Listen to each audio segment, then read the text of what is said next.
Hello friends, welcome to Indian சமையல். இப்போ நம்ம பார்க்க போகிறது பூரணம் எப்படி காரக்கொழுக்கட்டைக்கு ரெடி பண்ணணும் அப்படிங்கிறத பற்றி தாங்க. அதுக்கு வந்து நான் கொஞ்சமாக தேங்காய், அது கூட ஒரு 3 காரமான பச்சை மிளகாய் போட்டு கொஞ்சம் கொரப்பாக அரைச்சி எடுத்துட்டேன்.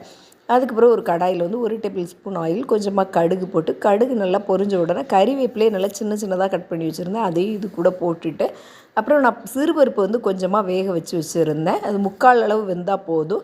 அதையும் இது கூட போட்டுட்டு, அப்புறம் நம்ம அரைச்சி வச்சுருந்த அந்த தேங்காயையும் இது கூட சேர்த்து நல்லா அதை வந்து அந்த ஈரப்பதம் இல்லாத அளவுக்கு நல்லா கிளறிட்டு, தேவையான அளவு உப்பும் போட்டு இறக்கிட்டோன்னா போதும். இதுவே பூரணத்துக்கு வந்து சூப்பராக இருக்கும். ஆனால் பச்சை மிளகாய் மட்டும் நல்லா காரமாக சேர்த்துக்கோங்க. இந்த மாதிரி அந்த உருட்டி வச்சுருக்க மாவை வந்து இந்த மாதிரி நல்லா தட்டையாக்கிட்டு, அதுக்குள்ளே வந்து அந்த பூரணத்தை வச்சு அந்த விளிம்புகளை எல்லாத்தையும் அப்படியே நல்லா ப்ரெஸ் பண்ணி மூடிட்டிங்கன்னா சூப்பரான பூரண கொழுக்கட்டையும் ரெடி, பூரணமும் ரெடி.